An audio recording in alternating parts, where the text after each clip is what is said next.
naik adzan. Tauhidnya bagus. Cuma saya kan tahu siapa adzan, deg-degan saya, Allah matilah kita ini, mati saya ini. A'udzubillahi minasyaitonirrajim. Kawan-kawannya udah tenang, aman katanya.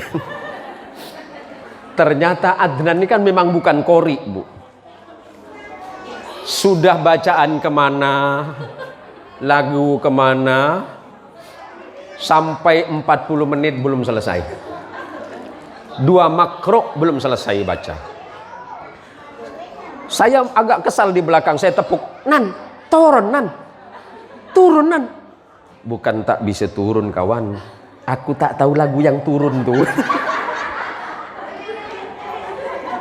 Rupanya dia ini tidak bisa lagu turun gitu.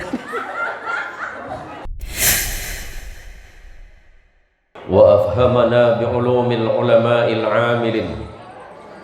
Ashhadu an la ilaha illallah wahdahu la syarika lah. Wa ashhadu anna Muhammadan 'abduhu wa rasuluhu wa khaliluhu wa la nabiyya ba'da. Allahumma salli wa sallim wa barik ala sayyidina Muhammad wa ala alihi at-tahirin wa ashabihi wa dhurriyyatihi ajma'in wa ba'du.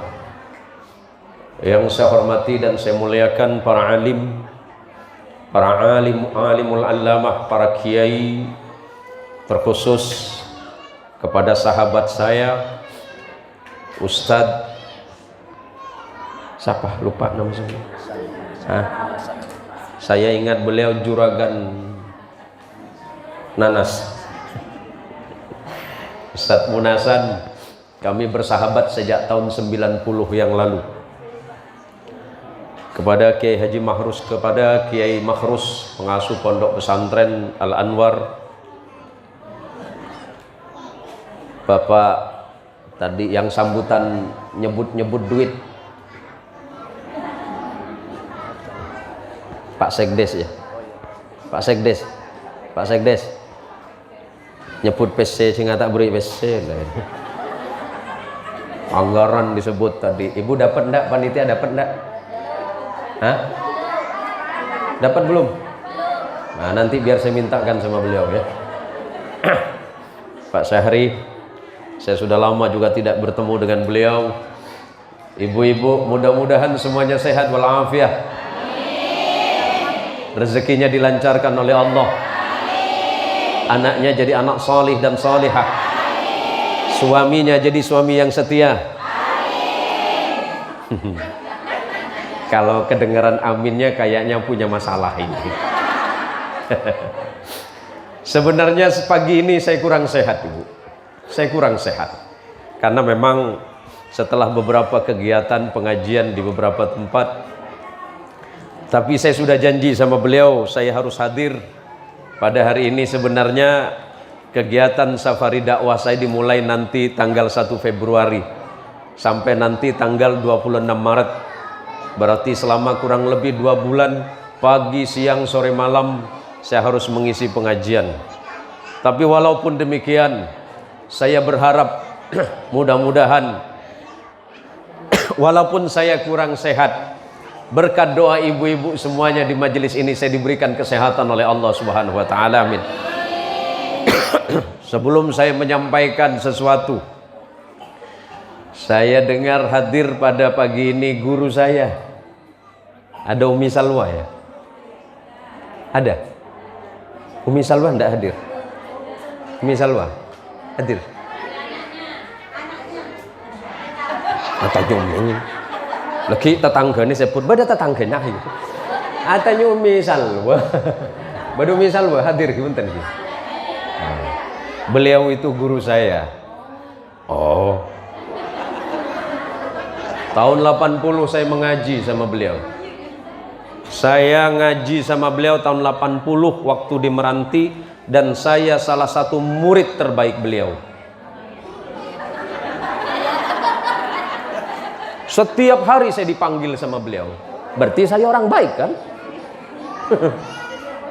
Di catatan beliau tiada hari tanpa nama Zain Muhsin. Muntak manjat pagar. Ya udah, pakai bahasa apa nih Bu? Pakai bahasa Indonesia saja ya. Alhamdulillah. Ini saya agak curiga sama ibu-ibu ini. Ini maksudnya apa ini? Oh, bukan Power Rangers ini. Masya Allah. Mohon maaf ibu ya. Saya bukan janjian loh. Seragam kita kok mirip ini. Alhamdulillah pagi hari ini saya menjadi teringat bahasanya Rasulullah Muhammad sallallahu alaihi wasallam sebagaimana diriwayatkan oleh seorang imam hadis, imam ahli hadis, Imam Abu Daud dalam kitab sunannya. Rasul sallallahu alaihi wasallam berkata kepada Sayyidina Ali bin Abi Thalib, wa qala Rasulullah Muhammadin sallallahu alaihi wasallam li Aliin. Rasulullah pernah berkata kepada Sayyidina Ali bin Abi Thalib, la ayyahdiyallahu bika rajulan wahidan khairul laka min humrin na'am. Wahai Ali, jika seandainya ada satu orang yang mendapatkan hidayah dari Allah karena sebabmu,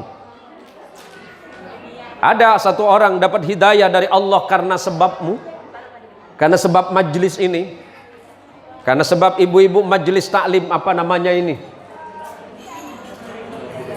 Nur Hidayatillah. Tiba-tiba ada satu orang teringat kepada Allah dan mendapat petunjuk dari Allah, pahalanya itu lebih baik dibandingkan dengan bersedekah unta yang paling mahal. Dapat dibayangkan bahwa pertemuan pagi hari ini, ibu-ibu yang sudah meninggalkan keluarga di rumah, meninggalkan cucian yang numpuk, meninggalkan rakora. Ya, bahasa Indonesia rakora apa? Kan nggak ada. Hah? Dia tak bisa. Piring dicuci, baju dicuci. Apa? Berarti kan rakora. Coba rakora bahasa Indonesia apa? Tade. Ya cuci rakora. Yang meninggalkan suami di rumah, yang mungkin pagi ini suaminya masih belum minum kopi, ibu udah tinggalkan di rumah.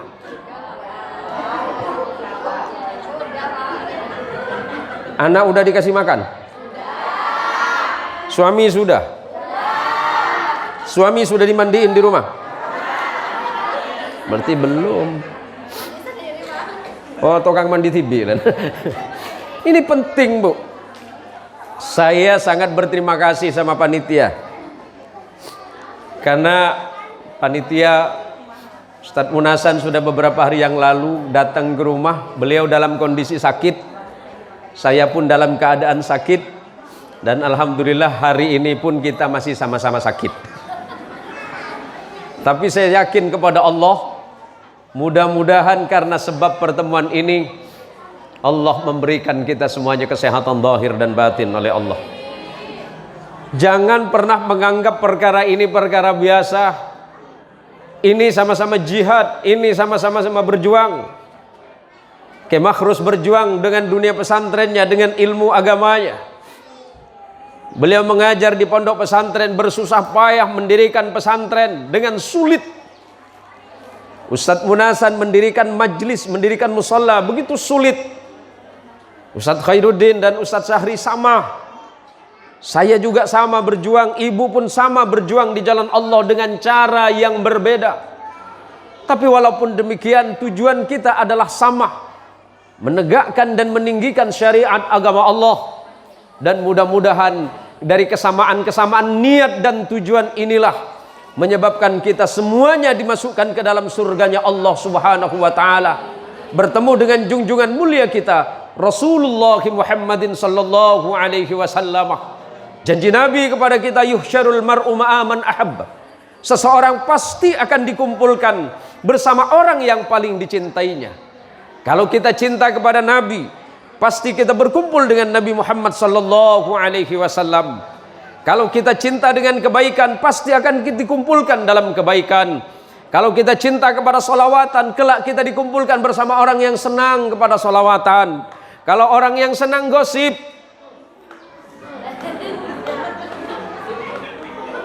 gosip bahasa Madhuran apa Bu?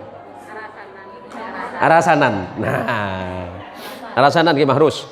Rasanan. Selain rasanan tadi boleh Bu? Hah? Tunging goreng.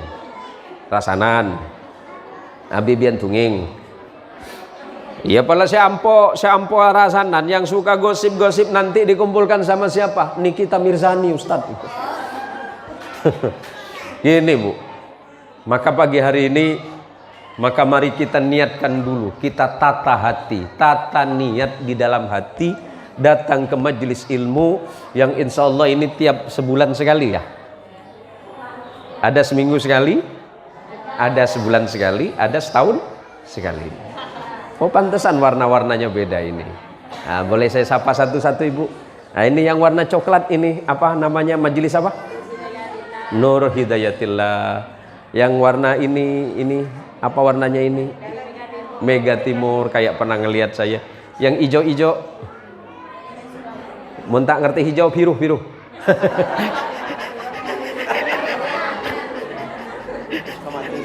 Suka maju. Ada lagi yang lain? Banyak ya? Ibu.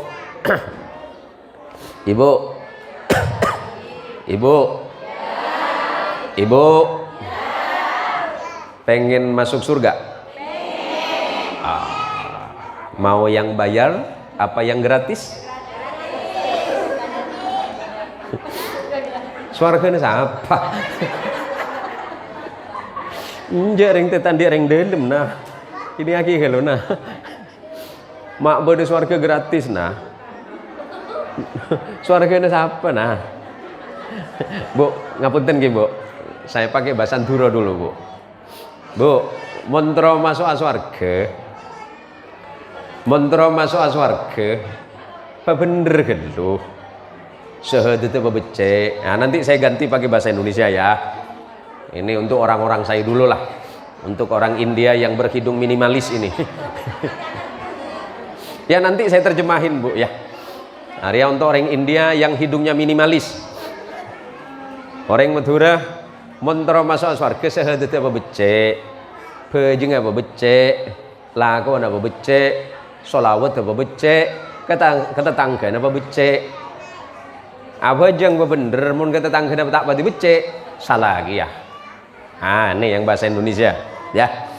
Nih, yang pengen masuk surga benahi dulu syahadatnya, benahi salatnya, benahi ibadahnya, benahi hubungannya dengan Rasulullah Muhammad sallallahu alaihi wasallam, perbaiki hubunganmu dengan tetanggamu.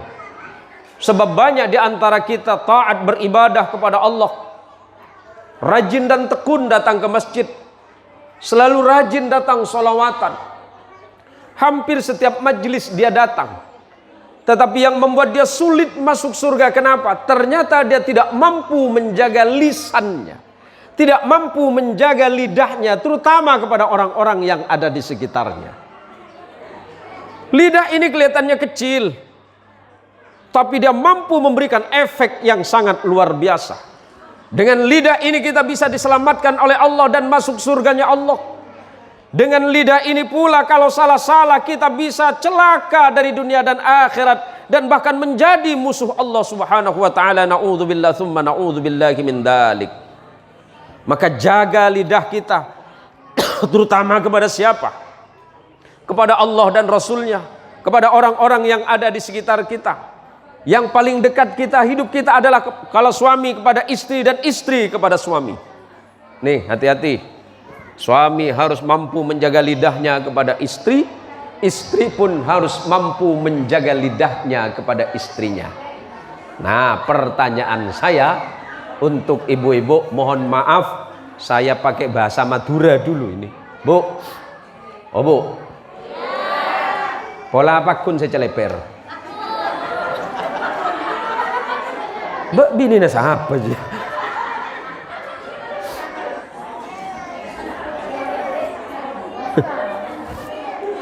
Pola apa kun saya celeper Bu?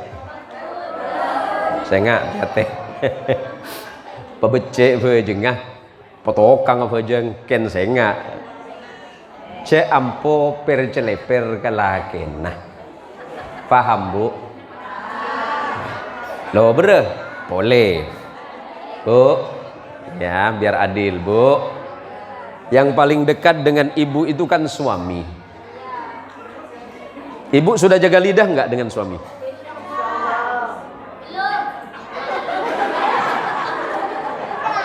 Iya jangan terlalu jujur lah bu. Oh saya juga tahu ibu itu kerjaannya kayak gitu.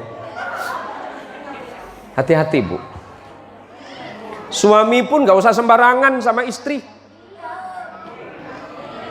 Tapi jangan curhat di sini bu ya. Hati-hati bu. Hati-hati. Ini kadang-kadang kita wah luar biasa taat salihah. Jadi ahli ibadah kepada Allah. Senang sedekah. Tapi satu yang membuat dia celaka kepada Allah. Kenapa? Dia tidak mampu menjaga lidahnya dari hal-hal yang dapat menyebabkan orang lain merasa tersakiti oleh ucapannya. Nomor 2 setelah kepada suami, kepada orang sekitar siapa? Tetangga. Mestinya kita bahagia dan senang ketika melihat tetangga itu banyak harta. Kalau tetangga banyak uang, kita senang apa tidak? Senang sedikit pak. Sakit hatinya yang banyak. Bu, kalau ngelihat tetangga sukses, mestinya berkata alhamdulillah ya Allah, tetangga saya hari ini sudah sukses ya Allah. Mudah-mudahan besok saya bisa pinjam mobilnya ya Allah. Ini kadang-kadang kan berbeda ini. Ngelihat tetangga beli TV baru sakit kepala. Tetangga beli sepeda motor sakit perut. Tetangga beli mobil kolesterol naik. Tak lama pingsan. Akhirnya berdoa sama Allah, ya Allah berikan aku mobil. Allah kirimkan mobil tapi ambulan. Hati-hati. Maka penyakit hati ini berbahaya. Penyakit hati, kenapa penyakit hati itu timbul? Karena diawali dengan rasa tidak syukur kepada Allah Subhanahu wa taala. Syukuri apa yang Allah berikan kepada kita hari ini. Alhamdulillah ya Allah. Suami saya sudah bersusah payah mencari rezeki. Panas-panas dia kerja sawit ya Allah. Panas-panas dia antarin nanas ke pasar Pelamboyan ya Allah. Walaupun sedikit tidak apa-apa ya Allah. Yang penting rezeki ini menjadi rezeki yang halal. Diberikan kepada istri, diberikan kepada anak. Akan datang kebahagiaan. Boleh jadi orang yang banyak harta, tapi Allah tidak datangkan kebahagiaan dalam hidupnya. Karena apa? Karena diawali dengan perkara yang tidak halal. Dari perkara yang tidak halal itu kenapa itu terjadi? Karena dia merasa kurang terhadap nikmat dari Allah. Kemudian ketika dia kurang, dia berusaha mencari cara dan jalan apapun. Yang penting hartanya bertambah. Mau cara halal tidak masalah, mau cara haram juga tidak masalah. Yang penting saya bisa memuaskan nafsu. Yang penting saya bisa memuaskan apa yang ada dalam pikiran saya. Inilah awal mula kerusakan hati manusia. Dari awal tidak bersyukur terhadap nikmat Allah, menimbulkan penyakit yang lainnya. Syukuri nikmat Allah. Apa yang kurang hari ini? Apa yang kurang hari ini? Apa yang kurang hari ini? Kurang nasi? PC? Oh bola kaki lama tak duitan nongku kaki. Kurang PC? Kurang uang? Kurang uang? Kurang uang semuanya?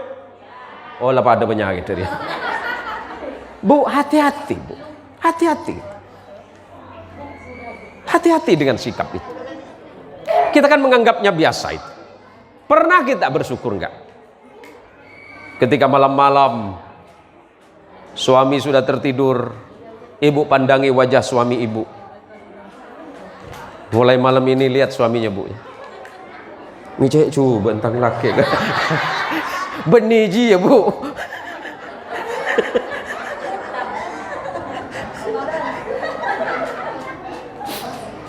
Renung wajah suami ibu, ya Allah.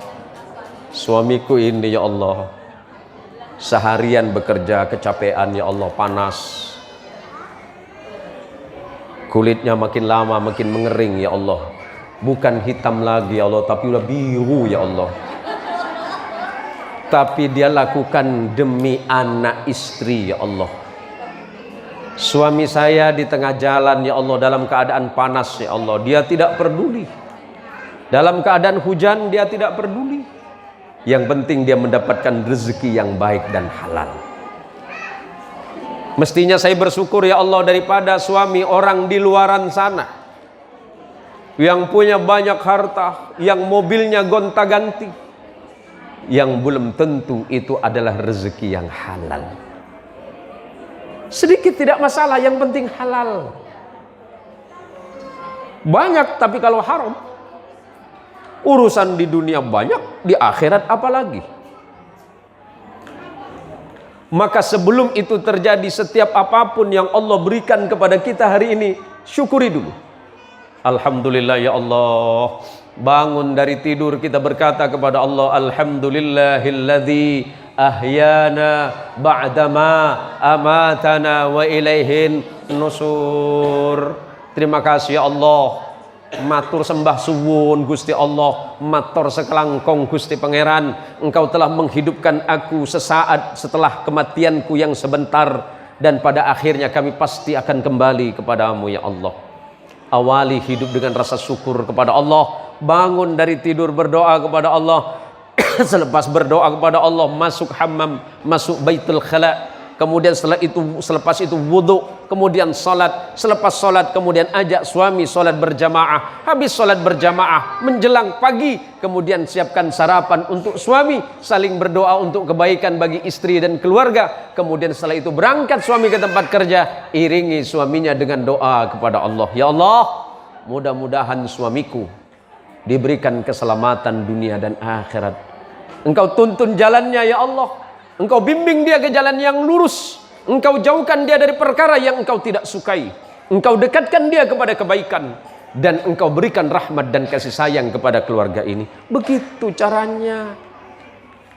Benih panjaga tedung lagi, saya buk-buk. Mangkat kak. Mohon maaf bu ya. Bukan buat ibu yang ini. Alah panjaga tedung. Kopi kita beri kopi. Saya enggak aja takut laku naring parit apa nih? Parit apa nih?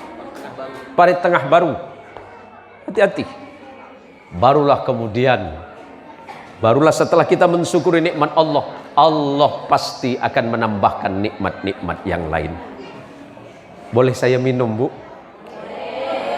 Karena saya habis minum obat saya ini, Bu. Habis minum obat, jadi lidah saya agak kering sedikit ini.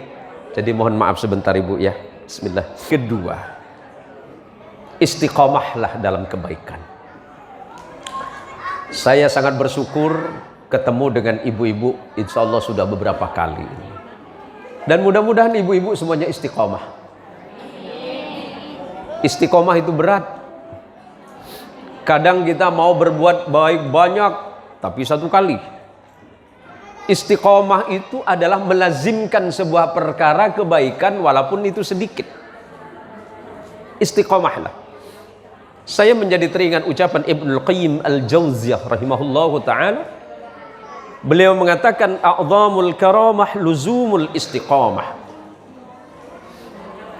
Kalau bukan karena keistiqomahan, tidak mungkin Kiai Mahrus punya pesantren. Kalau bukan karena keistiqomahan, tidak mungkin Ustadz Munasan punya apa musola ini. Kalau bukan karena ibu-ibu yang istiqomah datang ke pengajian, insya Allah majelis ini tidak akan ada sampai hari ini. Sama dalam hal apapun. Ibu istiqomahnya apa? Habis sholat biasa ngaji? Ngaji. Berapa juz? Jangan banyak-banyak.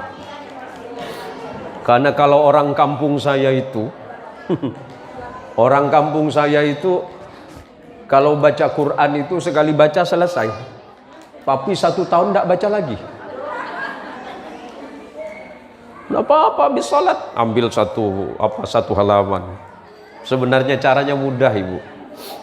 Caranya mudah, istiqomah itu mudah. Saya ajarin bagaimana cara membaca Quran 1 bulan bisa khatam. Paling mudah kan? 1 juz berapa halaman? 10.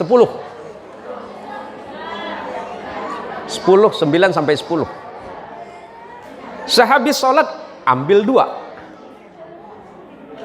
Zuhur 2, asar, maghrib, isya, subuh 2. Berarti sudah 10 lembar. Satu hari 1 juz. Tidak terasa 1 bulan khatam. Beda dengan Ustadz Munasan. Ustadz Munasan sekali baca khatam Ustadz. Khatam Ustadz ya. Kalau ke Makhrus iya mungkin. Ke Makhrus kan paling ya urusannya dengan santri dan santri. Tak bisa Ustadz, bisa. Yang membuat tidak bisa apa? Malas. Saya tanya, baca Quran 2 halaman, 2 lembar berapa menit? Berapa menit? Paling lama 20 menit dengan tartil. Nonton Ikatan Cinta? Berapa jam? 1,5 jam. Mestinya bisa 5 juz sudah. Mestinya 5 juz sudah. Nah ini menjadi persoalan. Kenapa kemudian Allah begitu sulit memberikan kita hidup bahagia? Sebab kata Nabi Muhammad sallallahu alaihi wasallam kepada Sayyidah Aisyah radhiyallahu anha, "Walladzi yaqra'ul Qur'an wa huwa mahirun bih ma'as safaratil kiramil bararah." Orang yang senang baca Quran, senang dia baca Quran, wa huwa mahirun bih. Dia mahir membaca Quran, tajwidnya bagus. Hurufnya fasahah. Indah bacaannya. Tadi siapa yang baca Quran? Ibu Maryam. Yang mana Ibu Maryam? Oh iya. Saya kalau dengerin orang qori itu jadi ingat waktu di pesantren dulu. Saya tadi sudah cerita sama Ustadz Sahri sama Ustadz yang lain. Saya di pesantren itu dulu punya teman namanya Adnan. Ini sebelum ini lah Bu ya. Adnan ini kan orangnya nggak bisa ngaji, nggak bisa qori, cuma orangnya pede. Tiba-tiba sebuah acara besar, yang qori ini nggak hadir, yang betul-betul qori ini nggak hadir. Panitia ini kebingungan, sudah dipanggil berapa kali kepada saudara qari dengan hormat disilakan berulang-ulang kali. Akhirnya si Adnan ditepuk sama saya. Nan, naik. Sip, siap. Naik Adnan. Tawurnya bagus. Cuma saya kan tahu siapa Adnan. Deg-degan saya. Allah, matilah kita ini. Mati sini. A'udzubillahi minasyaitonirrajim. Kawan-kawannya udah tenang, aman katanya. Ternyata Adnan ini kan memang bukan qori Bu. Sudah bacaan kemana, lagu kemana, sampai 40 menit belum selesai. 2 makro belum selesai baca. Saya agak kesal di belakang, saya tepuk. Nan, turun Nan. Turun Nan. Bukan tak bisa turun kawan. Aku tak tahu lagu yang turun tuh. Rupanya dia ini tidak bisa lagu turun gitu. Lagu turun tahu Bu? Yang pas di akhir itu kan. Rupanya tak tahu saya mau turun Adnan. Turunan. Tak tahu saya mau turun. Akhirnya masuk ke menit 50 langsung sadaqallah sendiri. Sadaqallahul azim. Dah assalamualaikum gitu. Ini kan kedengarannya lucu Bu, cuma khawatir ini bisa terjadi di mana saja. Ini ada Ustazah Rohimah ya, siapa? Ya, siapa? Oh, Ustazah Rohimah ya, lupa. Iya, ya udah lama nggak ketemu. Jadi begini Bu, yang kedua itu istiqomah dalam perbuatan. Istiqomah dalam hal apapun. Ada sedekah istiqomah. Ini kan ada sumbangan ini kan. Ada sumbangan. Jadi setiap datang ke pengajian istiqomah dia juga. Walaupun tidak banyak mungkin. Walaupun tidak banyak. Tapi yang penting istiqomah dalam perbuatan itu penting. Sebab keistiqomahan dalam setiap perkara itu yang menyebabkan hidup seseorang itu menjadi mulia. Ada orang berbuat baik banyak, tapi sewaktu-waktu. Ada orang yang berbuat baik sedikit, tapi terus-menerus. Mana lebih baik? Tentu lebih baik walaupun itu sedikit, tapi berada di dalam keistiqomahan. Kemudian yang ketiga, para ibu-ibu sekalian yang dirahmati oleh Allah Subhanahu wa taala. Yang paling penting nomor 3 adalah jaga hubungan kita dengan Allah Subhanahu wa taala. Menjaga hubungan baik kita dengan Allah apa? Dengan senantiasa beribadah kepada Allah Subhanahu wa taala. Sesulit apapun, saya paham ibu-ibu pasti sulit di rumah masing-masing. Ibu-ibu pasti berada dalam kesulitan dan kesusahan, kita nggak ngurus anak di rumah, mengurus suami, mengurus pekerjaan di rumah. Perempuan itu di mana-mana makhluk super, Bu. Saya lihat istri saya itu sehari-hari nggak lepas dari 3. Sapu, yang kiri apa itu? Pengki, pengki ya. Yang ketiga lap. Saya dari pagi sampai pulang ngajar, pak kuntang bini dengan kui ini. Setet, teh. Istri saya kan orang Sunda. Istri saya orang Jawa Barat. Jadi saya tanya, teh, perasaan Nabi tadi berangkat teteh kayak gini ya? Enggak, katanya kan. Enggak ah, perasaan yang ini teteh. Tuh sanes nu kieu. Nya ieu. Paham tuh? Paham tuh? Nje. Saya mah insya Allah bisa ibu bahasa Indonesia, bahasa Jawa, bahasa Sunda. Jawa ini apa? Jawanya ada ya? Ada Jawa ini? Kontan ge? Ah, oke. Betulan banyak. Oh, nempuk. Pala kolen pada ban saya lebih positif itu. Gini. Menjaga hubungan baik dengan Allah. Apa menjaga hubungan baik dengan Allah? Wasilul ladzi bainakum wa baina rabbukum bikathrati dzikrukum lahu. Menjaga hubungan baik dengan Allah itu apa? Dengan senantiasa memperbanyak hati berzikir kepada Allah. Kenapa saya bilang ibu-ibu ini makhluk super? Ibu-ibu ini sekaligus bisa melakukan pekerjaan 3 sekaligus. Gendong anak, sambil ngulek, sambil nelpon. Bisa kan? Itu ibu-ibu. Sampingan cuanan, HP-nya sabar idinan. Sambil ngocek. Itu perempuan. Kalau laki-laki bekerja itu satu ya satu. Tapi kalau perempuan hebat. Perempuan itu sambil gendong anak, sambil nyapu bisa, sambil ngomel sama suami bisa.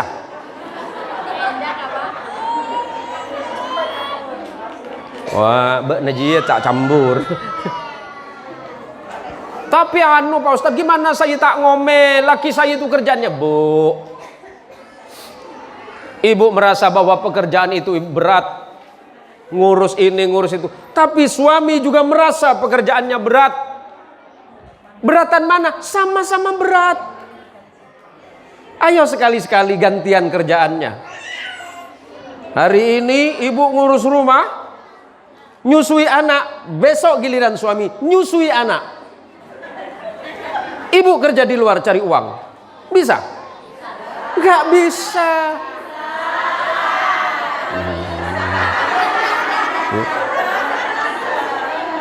Gak bisa. Tak terima. Tak bisa, Bu. Memang Allah memberikan kudrah yang berbeda-beda.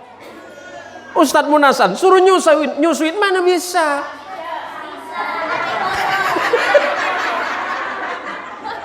Oh pakai botol. Apa pakai ember Ustadz?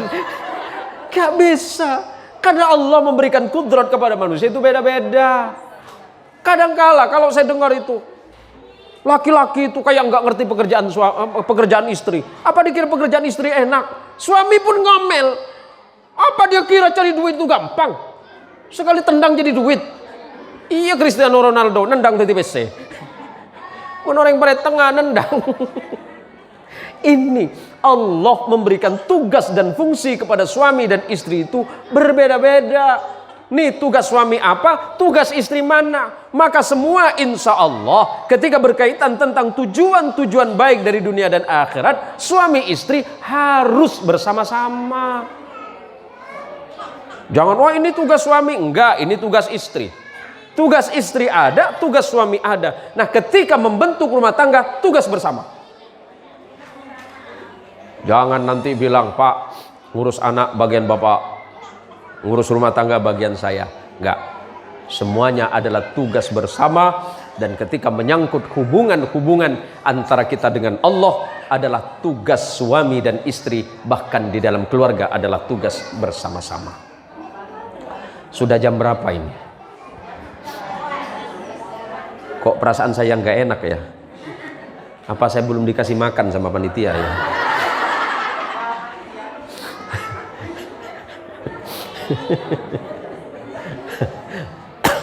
Dulu saya mau kasih kisah hikmah buat ibu, biar hidup kita ini lebih senang berbagi. Jangan senang berbagi di saat kaya, tapi berbagilah di saat miskin. Kalau berbagi di saat kaya itu biasa, tetapi berbagi di saat miskin dan kesusahan itu baru luar biasa. Kalau Ustadz Khairuddin bagi sama ibu 2-3 juta kepada panitia itu kecil. Ya Ustadz, abang macam pocat.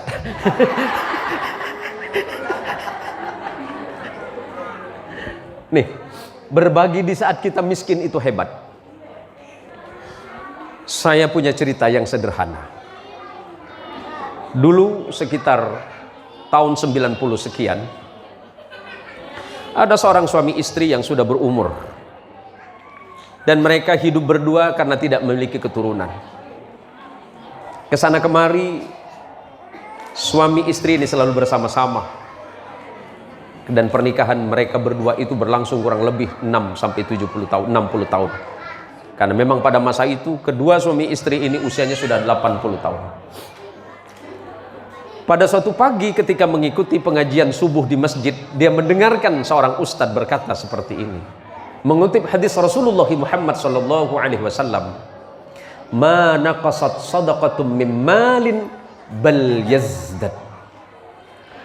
Tidak akan pernah berkurang dari harta yang engkau sedekahkan di jalan Allah, bal yazdad. Akan tetapi sebaliknya Allah pasti menambah itu.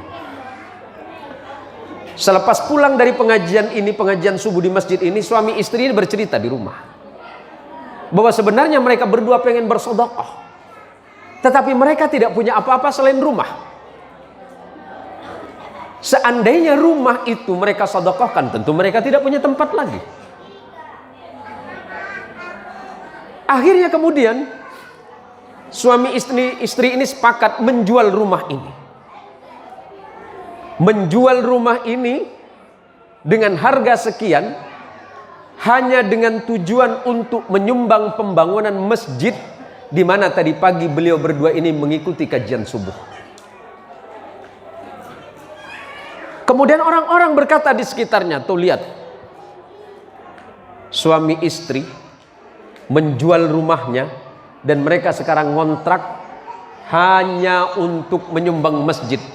Apakah mereka berpikir Allah akan membalas mereka dengan kebaikan? Timbul gunjingan di masyarakat. Tapi mereka berdua yakin kepada Allah bahwa Allah tidak akan pernah mungkir dari janjinya. Siapapun yang berbuat baik, Allah akan membalas kebaikan yang lebih. Allah pasti akan membalas. Dari sisa uang yang mereka sumbangkan ke masjid, separuh dari harga rumah, kemudian mereka berdua berangkat umrah. Mereka berdua berangkat umrah hanya sekedar untuk menghabiskan sisa hidup mereka beribadah kepada Allah di Baitul Haram. Singkat cerita, setelah mereka selesai melaksanakan ibadah umrah, suami istri ini berjalan, kemudian melihat sebuah batu cincin. Bukan ini bu ya, melihat sebuah batu cincin. Suami ini pengen kenang-kenangan. Suami ini pengen kenang-kenangan dan kemudian tanya berapa harga cincin ini. Karena si bapak tadi tidak mengerti bahasa Arab, yang menjual pun tidak mengerti bahasa Indonesia, akhirnya mereka hanya menggunakan bahasa isyarat. Akhirnya si penjual tadi menyebutnya harga 5.000 rial. 5.000 rial, Allah, kurang lebih mungkin sekitar 17 sampai 18 juta. Mungkin kurang lebih. Tapi si kakek ini mengurungkan niatnya karena uangnya tinggal sedikit. Uangnya tinggal sedikit. Akhirnya kemudian kakek ini bertanya lagi dengan harga yang lebih murah. Adakah yang lebih murah dari ini? Akhirnya si penjual batu tadi mengatakan ini ada yang lebih murah. Harganya cuma 2.000 rial. Dan dari sekian batu yang ditanya ternyata tidak ada satupun harganya yang sesuai dengan kemampuan. Karena uang yang ada di sakunya hanya sekitar 1.000 rial. Dan itu pun rencananya hanya untuk perjalanan pulang ke Indonesia. Setelah kemudian si kakek ini mengurungkan niatnya, mereka berjalan, tiba-tiba kemudian penjual batu memanggil mereka berdua. Wahai bapak, kemari. Apakah bapak memang betul-betul serius pengen memiliki batu cincin ini? Si kakek ini kemudian menjawab, iya.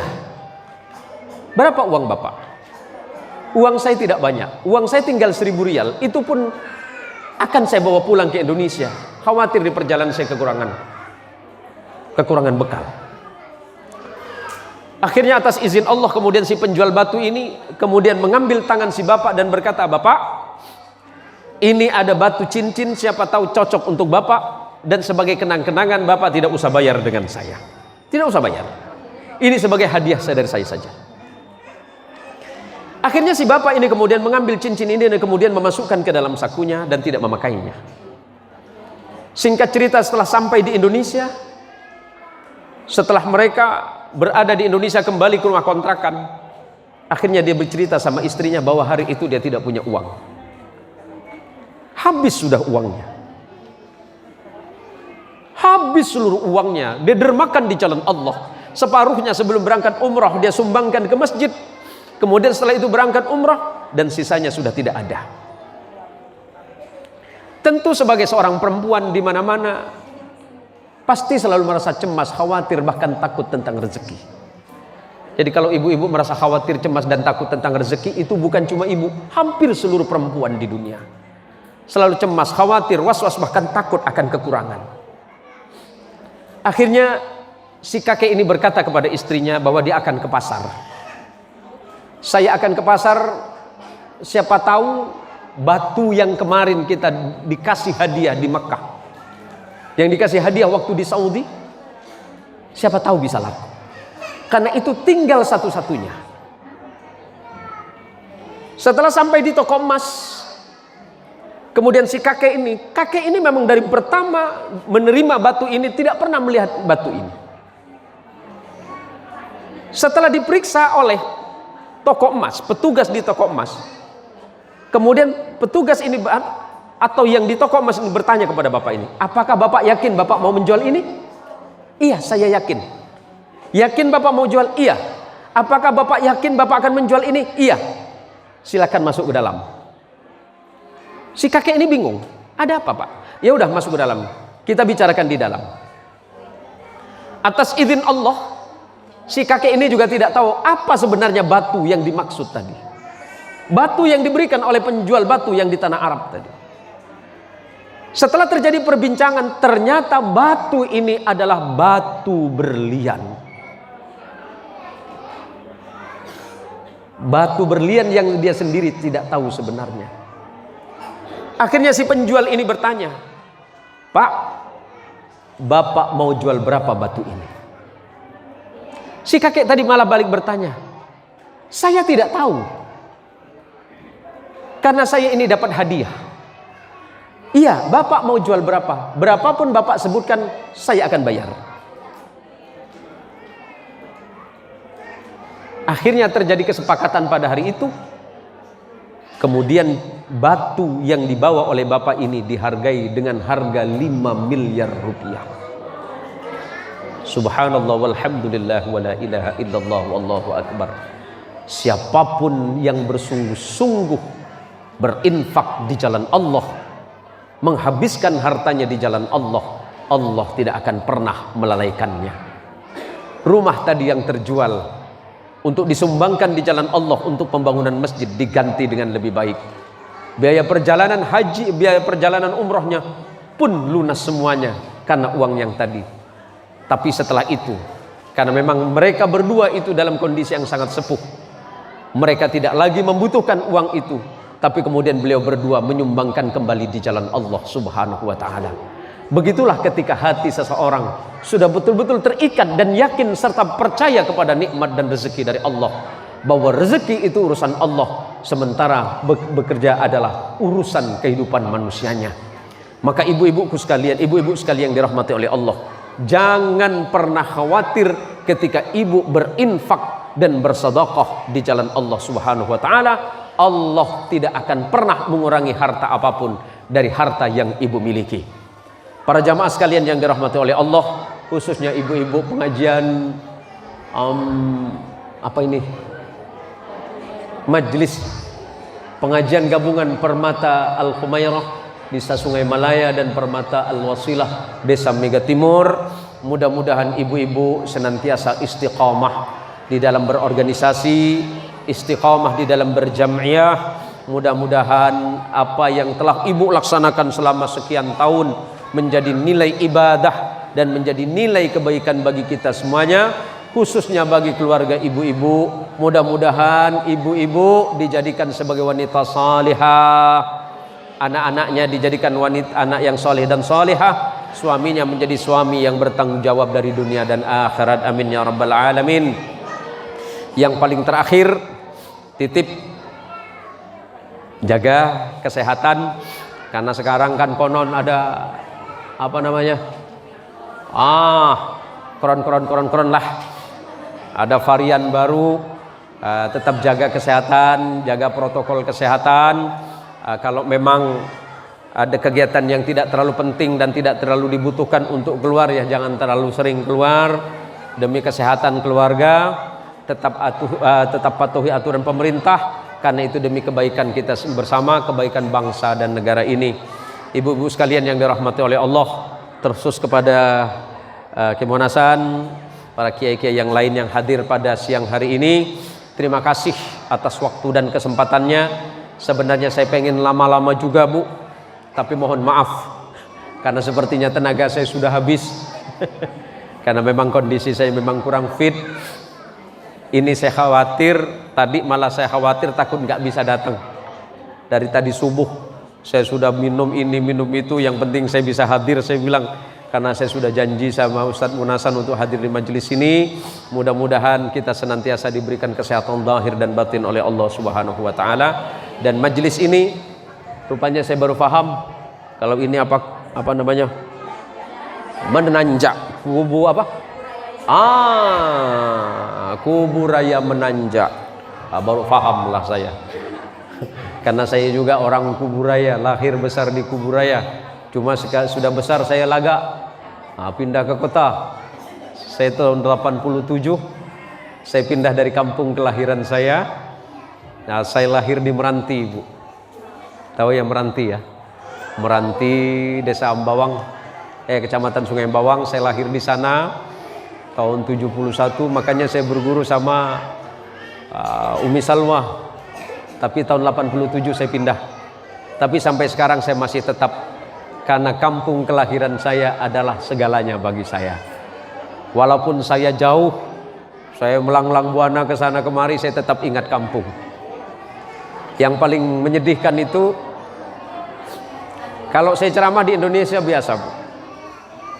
Saya pernah sedih ketika saya ceramah di Uzbekistan. Tahu Uzbekistan, Bu? Tahu ya. Pernah nyampai ya.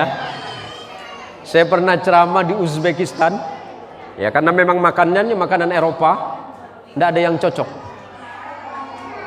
cocok. Saya cuma ingat satu makanan khas kampung saya, cek pencek. Tahu cek pencek? Jadi seenak apapun makanan di negara orang, tetap enak, lebih enak lagi makanan di kampung kelahiran kita sendiri. Terima kasih.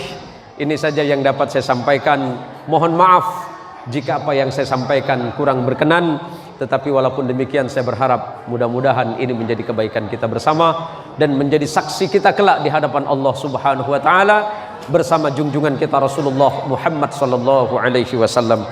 Ya Rabbi bil Mustafa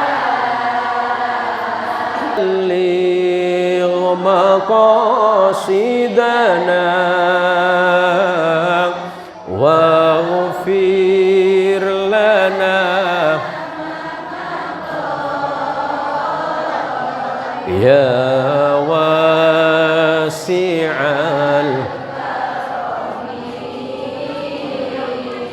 huwal habibul ladzi turja syafa'ah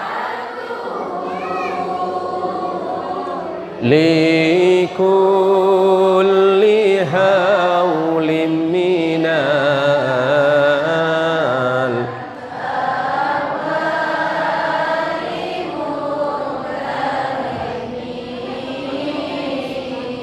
ya Rabbi bil Mustafa balligh maqasidana waghfir lana ma madha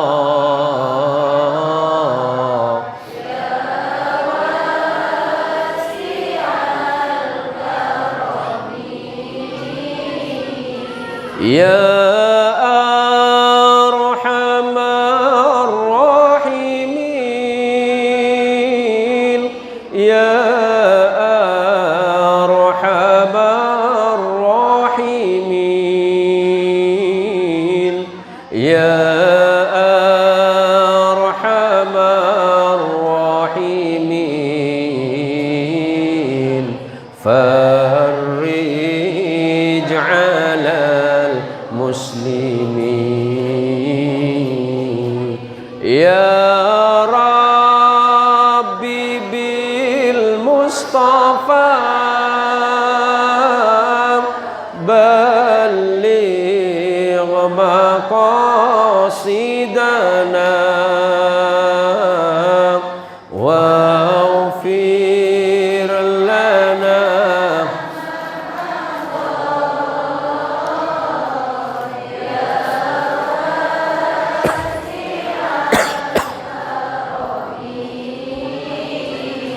Allahumma salli ala Sayyidina Muhammad Allahumma salli ala Sayyidina Muhammad Allahumma salli wa sallim wa barik ala Sayyidina Muhammad.